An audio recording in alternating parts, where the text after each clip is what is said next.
Reka nongere mbasuhuze nanone kandi mbifurize gukomeza kugubwa neza aho munkurikira muherereye mu bice bitandukanye by'uyu mubumbe.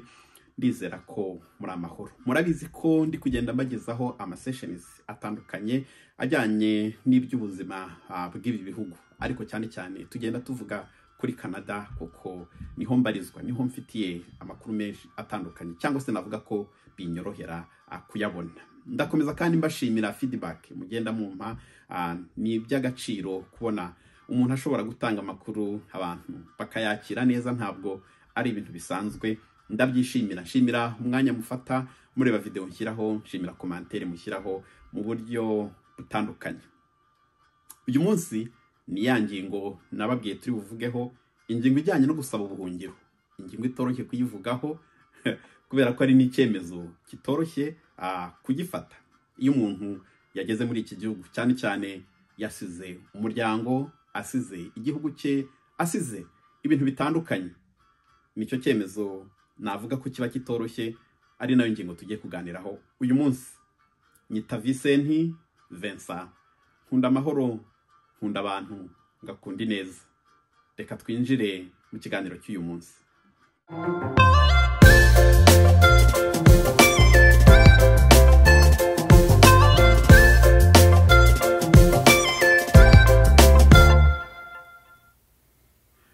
Nkuko nari maze kubibabwira, tugiye kuganira ku ngingo yitwa gusaba ubuhungiro. Ibi ngira ngo ni ibintu abantu benshi bakunda kumva, cyangwa se bamwe baba banatekereza.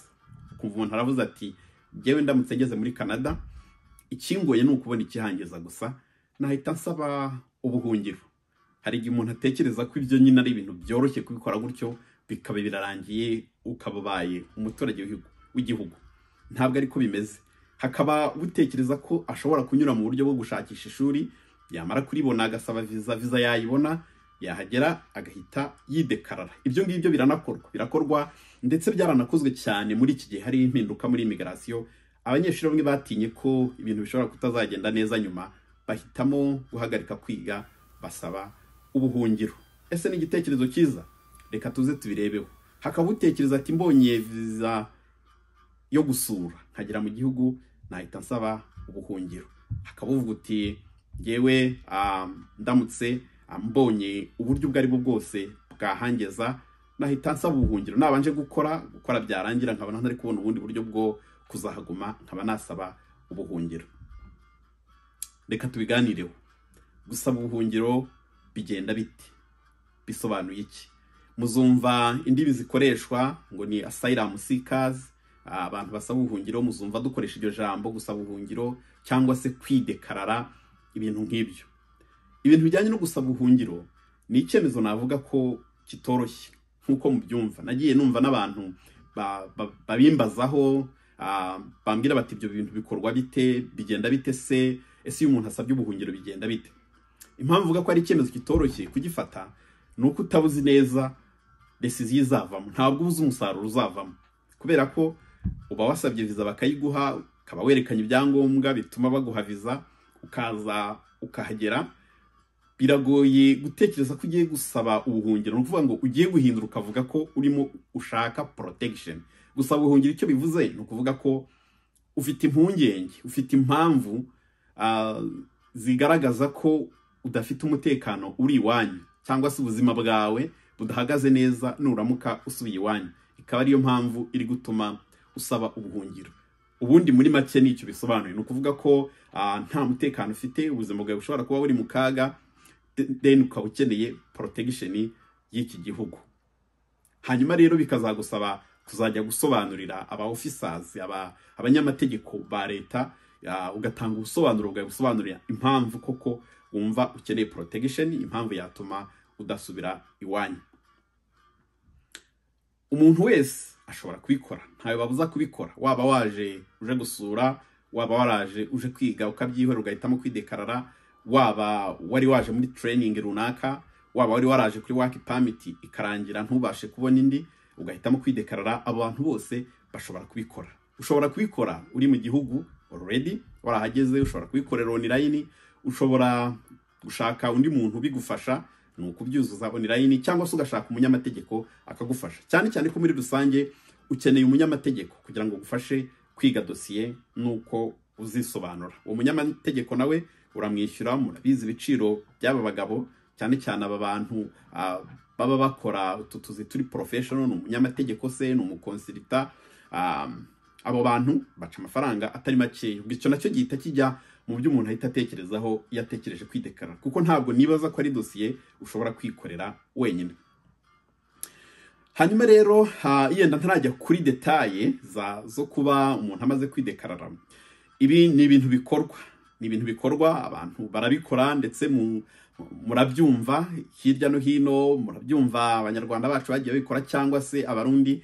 Nanatekereza ko ibihugu byacu biba bizi mu by'ukuri kuba abantu baza bakidekarara. Ntekereza ko babizi ko mu by'ukuri abantu baba barimo bishakira, ari ukwishakashakiriza imibereho, atari ukuvuga ko umuntu ashobora kuba afite ingorane z'umutekano. Yenda hashobora kuba hari abazigira, ari abantu baba muri politike se, cyangwa se bafite ibindi bibazo byatumye bagongana na leta. Ibyo hari igihe ushobora gusanga bishoboka, ariko muri rusange ntekereza ko na leta ibizi ko abantu barimo bishakira imibereho nta yindi mpamvu iba ibyihishe inyuma. Iyo umaze kwidekarara rero, reka tuvuge widekaraye ukigera ku kibuga. Iyo umuntu ageze ku kibuga international airport ya mbere ugeraho, muri Canada tugira ya Montreal, tukagira yenda no muri Vancouver, reka mfatira aho ngaho, ukagwa hamwe muri aho ugomba kunyura muri immigration, bakakubaza ikikuzanye, ukerekana passport yawe.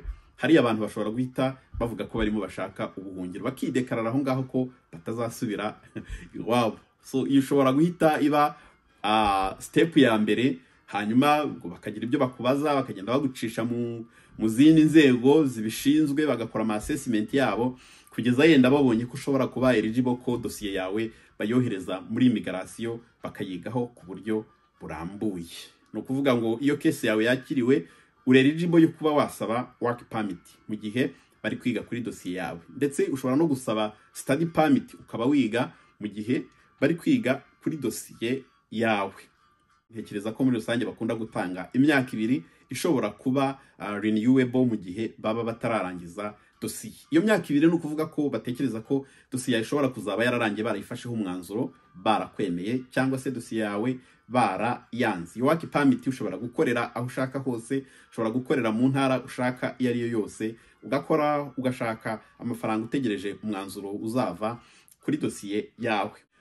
Nkwibutse ko hagati aho niho habazacamo ibihe byo kujya kwitaba kwisobanura n'umunyamategeko wawe. Ugomba mwarafatanyije kwiga dosiye, mukareba impamvu zizatuma bemera case yawe, bakavuga ko uri umuntu ukeneye protection muri iki gihugu. Hagati aho ushobora kwiga warabonye study permit, ushobora kuba waba urimo wiga hagati aho ngaho. Ubwo ni uburyo bumwe umuntu ashobora kubikora akigera ku kibuga. Hakaba uburyo bw'umuntu waje akagera mu gihugu, yida akaba yaraje aje kwiga, yagira hagati akabona ubushobozi ntibirimo gukunda, ntibizamwemerera gukomeza kubona uko yishyura ishuri. Kandi mbibutse ko amabwiriza mashya hari umunyeshuri yemerewe gukora amasaha 24 mu cyumweru gusa. No kuvuga ubwo ushobora guteranya mu kwezi ukumva amasaha arimo. Ntabwo ari amasaha wakora ngo ashobore kugutunga, ushobora no kwishyura ishuri uramutse utari ufite ubundi bushobozi bw'umuryango, nimba uri umwana wajuje kwiga, cyangwa se ubushobozi bwawe bwite werekanye wazanye uzakomeza kubona kugira ngo ubashe kwiga igihe wari ufite ukirangiza. Hakaba rero abo bigora bagahitamo kubivamo. Ubivuyemo rero n'ubundi nta buryo buhari bushobora kukwemerera kubona uko wakora mu buryo bwagutse utidekaraye. Nibwo buryo abantu benshi bahita bakoresha. Navuga ko abanyeshuri benshi barabikoze muri izi mpinduka za immigration, ariko navuga ko amahirwe ashobora kuza makeya, kuko byakozwe mu buryo navuga ko ni uburyo buri overwhelming, ukuntu abantu benshi basabye ubuhungiro, benshi b'abanyeshuri, uretse ko leta yavuze ko abenshi usanga ari abaturuka mu gihugu cy'Ubuhinde, kuko ni nacyo gihugu kiba gifite abanyeshuri benshi hano. Hagakurikiraho ngira ngo nka za Nigeria n'ikindi gihugu ntibuka. Hari ibihugu nk'abingahe byo muri Afurika nabyo biri kuri urwo rutonde rw'aho abanyeshuri benshi basabye ubuhungiro. Ubwo ni uburyo umunyeshuri nawe ashobora kubikora. Undi muntu nuwaje aje gusura umuryango wese, aje muri conference, aje muri tourism, aje gutembera, nawe agahitamo guhita afata icyemezo cyo kuhaguma. Ubwo buryo bwo kugira ngo azabone ikimwemerera gukora, kuko visitors visa ntikwemerera gukora, no gushaka work permit, no kwidekarara, ugashaka umunyamategeko akabigufashamo, mugashyiramo case yanyu bakayakira, ugasaba work permit. Ntekereza leta igenda ishyiraho amakuru ivuga ko iyo case yawe yakiriwe ugasaba work permit bishobora kumara amezi yenda agera kuri 3 kugira ngo babe baguhaye work permit utangire ushakishe akazi. Hari n'igihe bishobora kurenga, maybe bitewe n'umubare w'amakese bafite, ariko ayo ni amakuru baba batangaje. Ibi rero bikaba bimeze bite, cyangwa se ukaba bitekerezaho iki?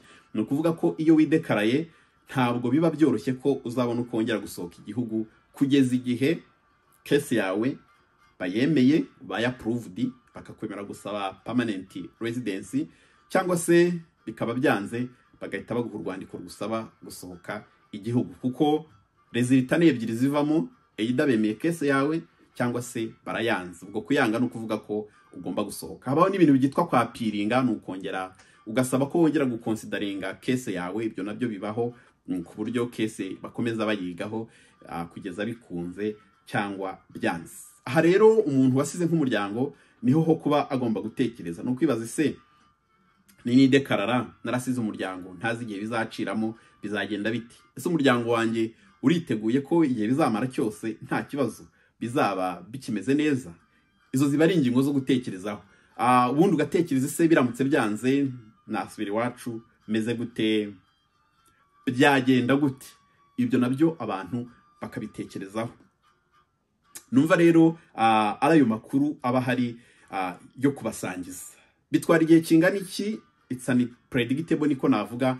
Ntabwo byoroshye ko abara ngo bizatwara igihe kingana iki. Nimba baguhaye work permit y'imyaka 2, nuko assuming ko nyuma y'imyaka 2 case izaba irangiye bafashe umwanzuro, ariko birashoboka ko iyo myaka 2 ishobora gushira 3, 4, 5, ishobora gushira utarabona igisubizo. Yenda utarajya no kwitaba, ushobora kujya kwitaba kwisobanura yenda mo hagati aho ngaho, ukazategereza yenda umwanzuro. Harabagira amahirwe umwanzuro bakawubahera aho ngaho. Ni ibintu utamenya uburyo bikorwa, biterwa n'ababikoramo, maybe n'abari kuri case yawe na information ushobora kuba waratanze. Ibyo byose rero nibyo gutekerezaho. Ariko mbibutse ko hagati umuntu wasabye ubuhungiro, umuntu wasabye protection case ikaba yarakiriwe, hariho ubusiyo kuba ushobora gusaba travel document, kuko ntabwo ugifite passport yawe baba barayigusabye.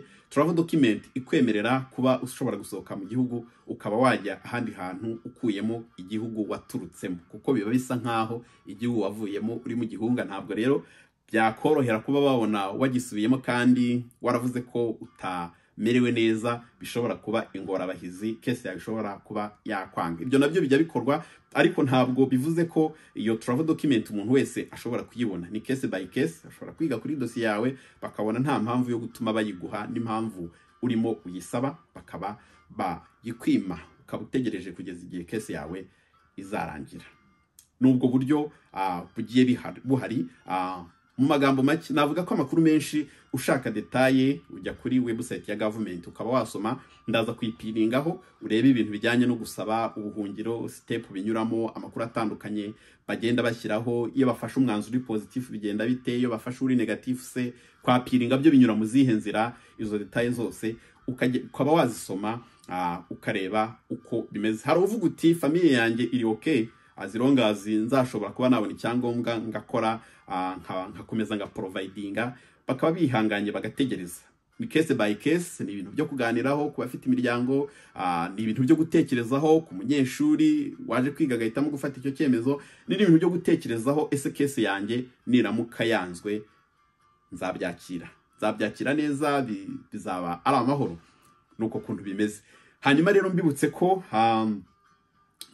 case ntekereza ko bazigaho bitewe naho umuntu aturuka, bitewe na situation zihari, bakaba ari bo bafata imyanzuro, hanyuma igaterwa n'ubusobanuro nawe uba watanze, kandi bashobora gucekinga. Mbibutse ko izi ni cases ziba zikomeye zituma bacekinga amakuru watanze.